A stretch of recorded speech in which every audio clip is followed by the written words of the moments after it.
Last quarter, GDP was 2.3%, which is really anemic for a country this size.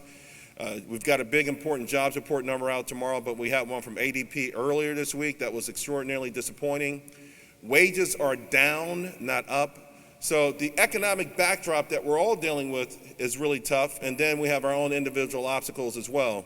So I'll start on the other end here. Hello, my name's Tracy Dundas. I'm from New Orleans, Louisiana. I produce New Orleans Fashion Week and work in the fashion industry. Good morning. My name is Arnold Baker. I, too, am from New Orleans. I report to her. I own Baker Ready Mix Concrete, which is a local concrete producer in New Orleans. We have 3 plants, and we have smaller construction investments as well. I am I'm probably the more vocal entrepreneur in the family, but my wife was the first entrepreneur in the family, and I actually followed her lead into entrepreneurialism, and Okay. and we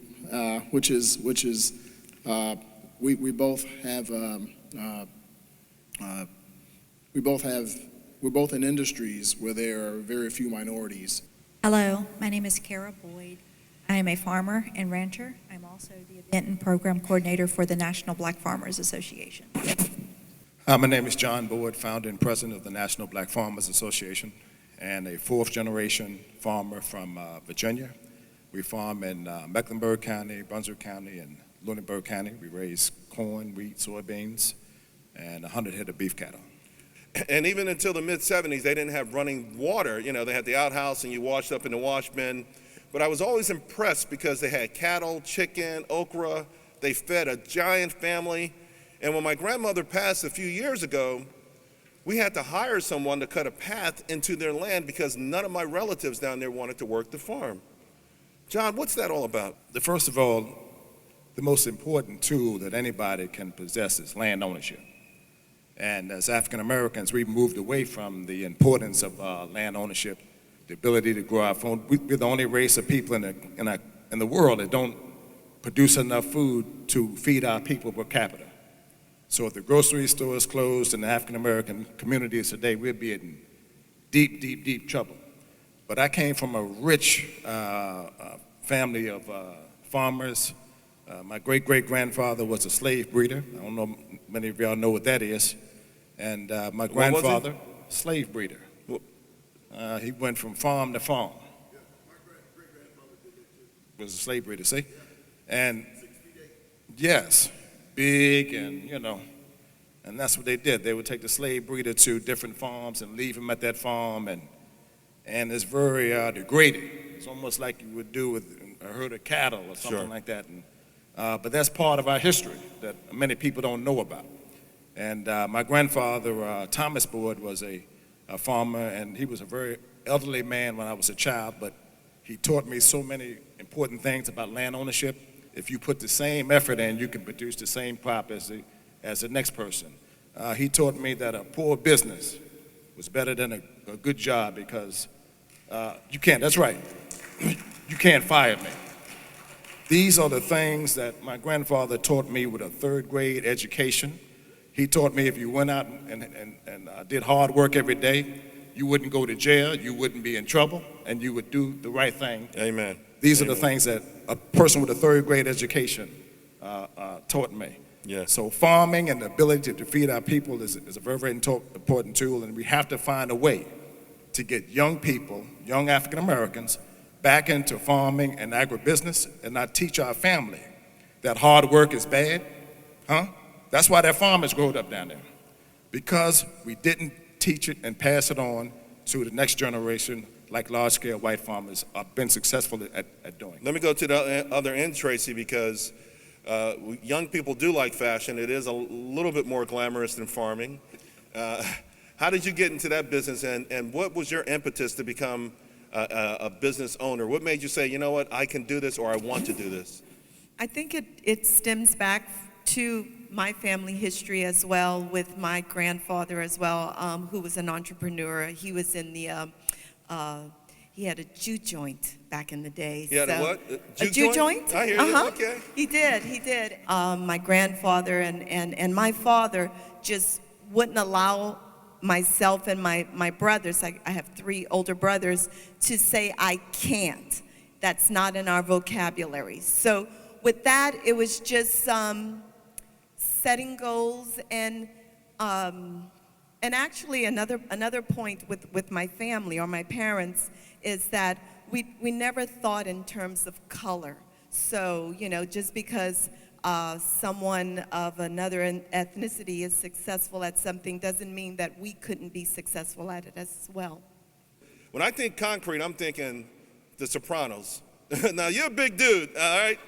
But I'm thinking, like, of all the businesses a brother wants to get into, you say, you know what, let me try concrete. I have run into those guys. They do exist, you have to be, and they, you're very careful about what markets you try to expand in or do business in. But I do not come from a family of entrepreneurs. I started concrete plants after I led a trade mission to South Africa. And one of Mandela's strategies in 1996 was to create more what he called, what they called economic generators. And these are businesses that create opportunities for other businesses and employment opportunities. And so his staff shared 10 economic generator strategies, and concrete plants were one of them. So I came back to the U.S. and I researched how many black-owned concrete plants there were in the U.S., and I can only find 5. Wow. Out of 7,200 plants in North America, 5 black-owned. So I started putting a strategy in place in '96 to open up a black-owned concrete plant, and finally opened it in 2003.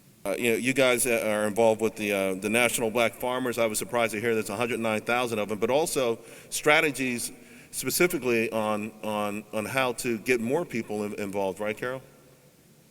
We have an annual conference. It's free to attend. We anticipate over 700 farmers this year. We're going to be in Birmingham, Alabama, the Clarion Hotel. And one of the things that we're going to be announcing and that we're proud to, I don't know why this mic's cutting out, is we had the MBFA scholarship program. This was our first year. We received $100,000 from Chrysler Foundation, and we were able to award up to 20 scholarships at $5,000 each for young black farmers. And that was one of the things that I think was most challenging, is getting people to self-identify as farmers or their children. And we had to actually put into the eligibility criteria, if you were a student in high school and you were participating in Future Farmers of America, or you were in 4-H, or you were breeding livestock, that actually you were farming. And so we're having to go back and re-educate people about what farming is and what agriculture actually encompasses. If you're growing dry cut flowers, that's actually agriculture. And so just kind of re-educating and bringing people on board that it's not a bad or a negative thing, and that there's a lot of income potential. And in order to have a farm, there's no minimum land size requirement, so you don't need 100 or 200 acres to be a farmer. Your rooftop or your basement or simply your backyard and a pallet can be your farm. And so we're real excited about increasing. I say that our largest crop is we grow farmers. Right now, all we hear about in America is that we're on a health kick. We hear about it even though diabetes is the #1 health issue, but somebody's saying we're on a health kick, and that's why Chipotle is doing so well, and that's why millennials are willing to overpay for a burger that doesn't have antibiotics in it. One thing that we have to do, especially as African Americans, we have to eat better. And, years ago, my grandfather, the only food that they ate was the food from the farm. And they would grind, they would pay somebody to grind wheat, and they would have their own sugar and all of these things. And my grandfather used to say, you can eat anything you want and how much you want, but you got to go to work after you eat and bend off and work it off. Those are the things that we're not doing anymore, because we're not on the farm, we're not doing those kind of things. So now we have to make better, healthy eating choices. And that comes from Not But, just eating, but just that's eating an the wrong opportunity food. for your business, isn't That's it? a great opportunity, and I'm trying to get there. That is a great opportunity for farmers to connect with churches and have farmers markets right there at their churches. These are things that we can do. Harry, by working with your organization, we can find out where these churches are and begin to organize and connect our farmers so that they would have better opportunities to sell their crops. One of the most challenging tools that we face as African American farmers is fair markets. And if we are able to alleviate some of that by partnering with our own people in those communities, what a great tool. And we're doing the right thing by growing healthy food and selling that food right in their communities. And for once, they'll know where the food comes from. Right. They came from Farmer John or Farmer Joe or Farmer Kara. And I bought these tomatoes and I bought this corn. These are the things that we can do and must do a better job at. Yes, I like to say that I'm a pharmacist, F-A-R-M-I-S-T, and one of the things with our business is actually educating consumers. And I grow cucumbers, and we also have mint. I do sweet mint and also a peppermint. And so when we do the farmer's market or I do workshops or sessions, then I'm able to bring in infused water. And, so we're able to tie into the health kicks and the health benefits and how, simply taking a cucumber, slicing it, putting it in a mason jar or a pitcher of water with some mint actually helps to detox the body. And so one of the things that we advocate for is to actually eat more food and less food-like products.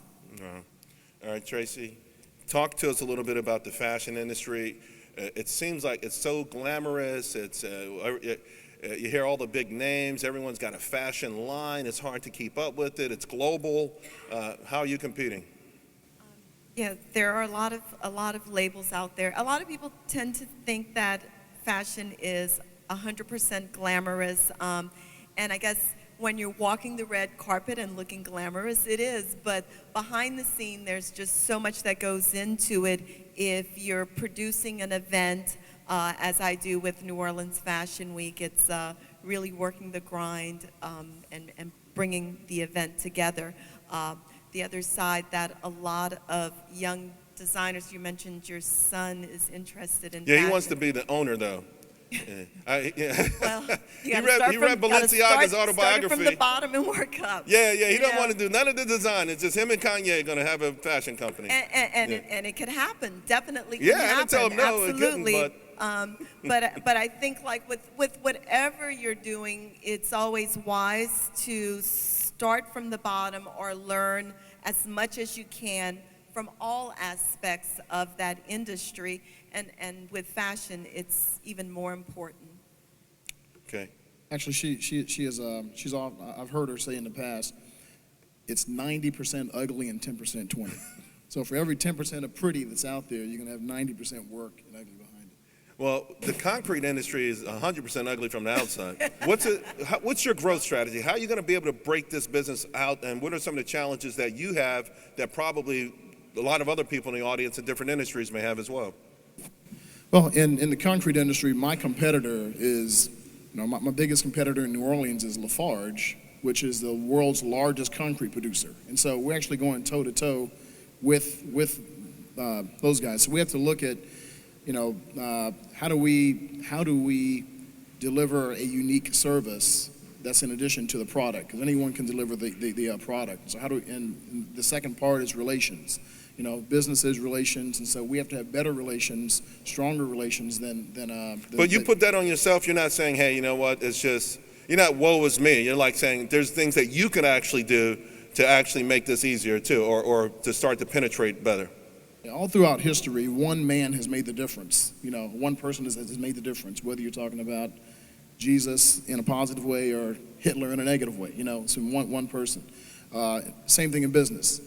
You've got to be that person to make the difference, and you can. It's been 14 years they've been trying to put us out of business, and they've not been successful in doing so. But as far as growth strategies, the unfortunate side of being a black business is that if you're successful as a black business, you should expect 20 more to follow right behind you to try to duplicate it, even though there may be 40 other industries out there where there are no blacks and they could be, even more successful. And so we've as a business community, many black businesses don't recognize the need or the necessity for expanding, Right. continuing to expand. Or to your point, and I got to tell you, there's one thing I like about the so-called luxury rap, and that young kids think they can be wealthy. And I think that's a beautiful thing. I have nothing wrong, if you would think you can own a G5, go for it. If you think you could be a billionaire, go for it. But to your point, they only think there are two roads to get there, basketball or rapping. And we can convince them that, hey, you know what, everyone with an apartment overlooking Central Park doesn't dunk a basketball. Every industry creates billionaires out there. So I think that's a great point. Guys, we're gonna have to wrap it up, but if I can, just a final word of wisdom, something you really want to impart on the audience. I really do. One is land ownership. Leave your land. You need to have a will. How many people here have family land? If they check into the family land, pay the taxes, and make sure that your forefathers and your parents and grandparents have a will. You don't have to be a farmer. I would love for you to be farmers. But if you don't, at least leave your land to your children so that they can pass it on to the next generation. And when you lose all of your land, people, you have lost your history. You have lost your identity. And instead of buying a new Cadillac and Mercedes-Benz, I want to invite you to go out and buy 5 acres in the country. Huh? Y'all with me today? Buy some land. Amen. That's what I want to leave with you. Buy some land. Absolutely. And I would like to say that you have a right to know. We are not against growing GMOs. We actually grow GMOs and conventional seeds. And we feel that as farmers, we have a right to know what we're growing and what we're putting into the ground, and that you, as consumers, have a right to know and to choose what you're putting into your bodies, because you are what you eat. Arnold, you already hit us with some serious wisdom, man. You got anything left in there? I got a little bit, just a little bit. When times are great, plan for those low periods, okay? And because they will come. And when you're in a low period, persevere, because the dawn is going to rise tomorrow. Thank you. Tracy? Just to coattail on what he said, a good support system. We are family, he and I, but we're in 2 totally different industries. But it's great that I can lean on him, and I hope he knows he can lean on me. And it's just great that we have each other, and so have some sort of support system that you can lean on in some way. All right, Tracy Dundas, Arnold Baker, Kara, and John Boyd. Guys, let's give them a hand. They were fantastic.